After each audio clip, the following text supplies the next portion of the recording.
मेरी बीवी एक बार फिर अपने मेके चली गई। मैं पहले अपनी बहनों की तरफ गया, 2 दिन वहां देखता रहा, मगर सब अपने कामों में मगन थी। मुझे तो सब ऐसे भूल गए थे जैसे मेरा कोई वजूद ही ना हो। फिर एक एक करके अपने भाइयों के घर गया। वहां भी अगर कोई मेरा जिक्र करता तो जायदाद के बंटवारे की वजह से फिर मैं एक एक करके अपने दोस्तों की तरफ गया। वहां भी हंसी मजाक और ठट्टे चल रहे थे। आखिरकार मैं अपनी बीवी की तरफ गया कि शायद वो मुझे याद करती हो। वहां भी सूरत हाल कुछ मुख्तलिफ नहीं थी। वो या तो अपने बहन भाइयों और उनके बच्चों में मसरूफ रहती या फिर टिकटॉक पे वीडियोस देखने में। मैं बहुत अफसरदा हुआ। ऐसे लगा जैसे किसी ने मुझे हथौड़े मार मार कर चकनाचूर कर दिया हो। क्या मैं इस कदर गैराम था? मैंने तो अपनी जिंदगी में एक एक से अच्छाई की, एक एक के बुरे वक्त में साथ दिया। मेरी इतनी औकात थी कि मुझे ये लोग 1 महीने में भूल गए। मैंने चीखना शुरू कर दिया। उस दिन दिल खोल के रोया, मगर ना मुझे कोई सुनने वाला था ना कोई दिलासा देने वाला। मैंने उनको आवाजें देना शुरू कर दी जिनसे मैंने यहाँ रुकने की इजाजत ली थी। तब मुझे अब्बू की बात याद आई कि तुम्हारे बुलाने पे ये नहीं आएंगे। शायद उन्हें पता था कि मेरे साथ क्या होने वाला है। यकीनन वो इस तजर्बे से गुजर चुके थे। मैंने भी तो उन्हें बुला दिया था, हालांकि उन्होंने कितनी मोहब्बत से मुझे पाला था। बहुत अफसरदा था। आज अपने ऊपर बीती तो एहसास हुआ। मैं जोर जोर से उन्हें पुकारने लगा कि मुझे आके ले जाओ, मुझे नहीं रहना। बहुत चीखा, बहुत रोया, मगर ना किसी ने आना था ना कोई आया। अब मुझे तशवीश होने लगी कि कोई क्यों नहीं आ रहा। फिर ख्याल आया कि वो तो तब ही आएंगे जब मेरे इसाले सवाब के लिए ये लोग कुछ भेजेंगे। फिर से मैंने सबके घरों के चक्कर लगाए कि शायद मेरे लिए कोई पढ़ाई कर रहा हो, मगर नदारत। अब मेरा इनमें रहना, इनको देखना मुश्किल था, तो मैं बाहर निकल खड़ा हुआ। शहर से निकला तो दरख्तों का एक जखीरा नजर आया। मैं उधर को हो लिया। मैं एक दरख्त के साथ टेक लगाकर बैठ गया। इस दुनिया की बेसबाती और खुदगर्जी के बारे सोचने लगा। वो बीवी जो मेरे लिए जान देने के दावे करती थी, वो आज मुझे याद भी नहीं करती।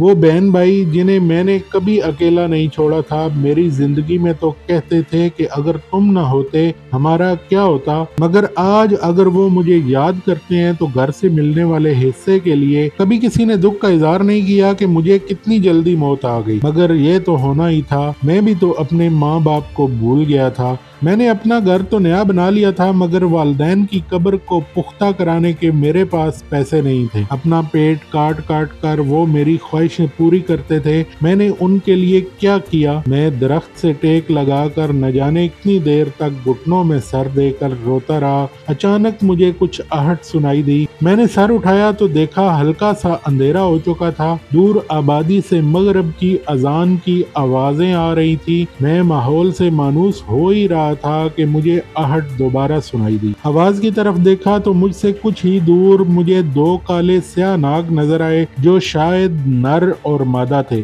मैं गैर इरादी तौर पर पीछे हटा तो वो दोनों भी चौंक पड़े और मेरी तरफ फन फुलाकर शिंकारे भरने लगे। फिर अचानक जैसे उन्होंने कुछ डरावना देख लिया हो, एकदम पीछे हटे और अंधेरे में गायब हो गए। अब मैंने सोचा कि घर की तरफ चलूं, यहाँ तो बहुत खतरा है। अभी उठने का इरादा कर ही रहा था कि किसी ने अस्सलाम वालेकुम कहा। मैंने ऊपर देखा तो एक 6 फीट लंबा जवान मेरे सर पे खड़ा था, मेरी तरफ ही देख रहा था। मैं वालेकुम अस्सलाम कहता हुआ खड़ा हुआ और उससे हैरत से पूछा, क्या आप मुझे देख सकते हैं? वो मुस्कुराया और बोला, इसीलिए तो सलाम किया है। मैंने कहा, लेकिन कैसे?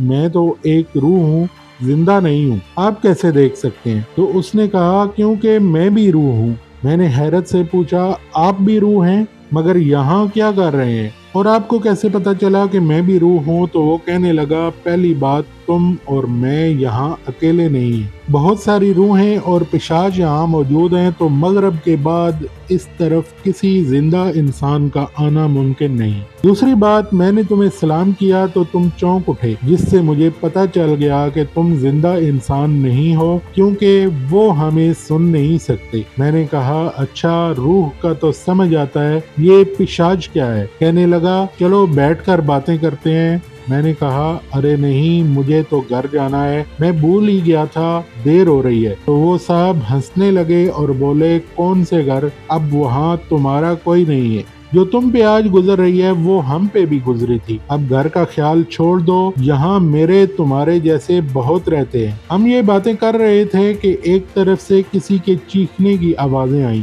میں نے چونک کر دیکھا مگر وہ بندہ بالکل پرسکون تھا۔ میں نے کہا یہ کیا ہے؟ تو کہنے لگا یہ ان کا روز کا کام ہے۔ میں نے کہا یہ آواز ہے کس کی؟ کہنے لگا یہاں ان درختوں کے جھنڈ کے دوسری طرف پشاچ رہتے ہیں، یہ آواز ان کی ہے۔ پشاچ؟ میں نے حیرت سے دہرایا، یہ کیا ہوتے ہیں؟ اس سے پہلے ان کا نام نہیں سنا۔ کہنے لگا بتاتا ہوں، پہلے اپنا تعارف تو ہو جائے۔ میں اسماعیل ہوں اور پچھلے 78 سال سے یہاں ہی رہ رہا ہوں۔ تمہارا نام کیا ہے؟ میں نے کہا میرا نام مدثر ہے اور 2 ماہ پہلے فوت ہوا تھا۔ ضد کر کے ان سے مہلت مانگی مگر جن کے لیے میں نے ساری زندگی محنت کی، انہیں ہر ممکن خوشیاں دی، وہ مجھے ایسے بھولے کہ کوئی دعائے مغفرت تو دور نام بھی نہیں لیتا۔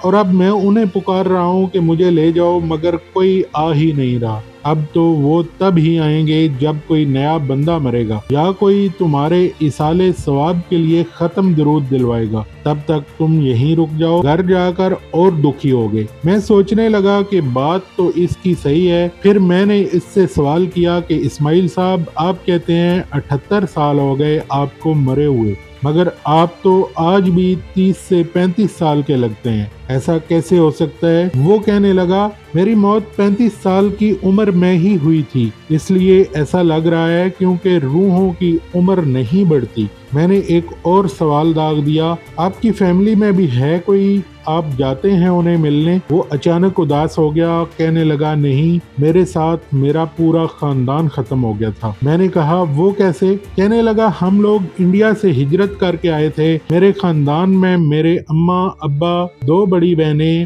میں اور مجھ سے چھوٹا ایک بھائی تھا، جبکہ میرے چاچا چاچی اور ان کے 5 بچے بھی ہمارے ساتھ تھے۔ ہم ایک ساتھ ہی رہتے تھے۔ ابا اور چاچا میں بہت پیار تھا۔ میرے ابا ہندوستان میں زمیندار تھے، جب پاکستان بنا تو میری عمر کوئی 4 سال رہی ہوگی۔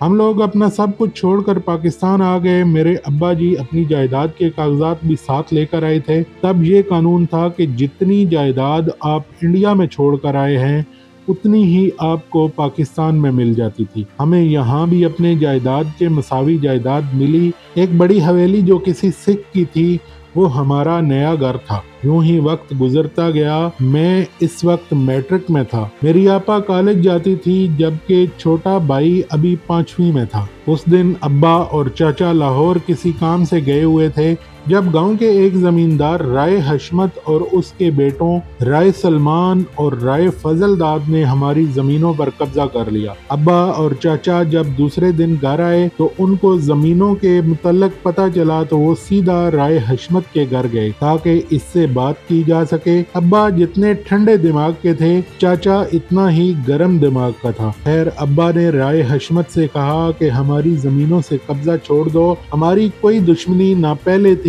نہ اب ہے، ہم شریف لوگ ہیں۔ تو رائے حشمت نے کہا تم انڈیا سے آ کے رائے حشمت کی برابری کرنا چاہتے ہو، یہ مجھے کسی صورت برداشت نہیں۔ اگر اس گاؤں میں رہنا ہے تو رائے حشمت کے کامے بن کر رہنا پڑے گا۔ یہ سن کر میرے چاچے کا پارا چڑھ گیا اور اس نے وہاں بیٹھے بیٹھے اپنے ہاتھ میں موجود سوٹی رائے حشمت کی طرف پھینکی۔ وہ نہ جانے کس نازک مقام پر لگی کہ رائے حشمت کی موقع پر موت ہو گئی۔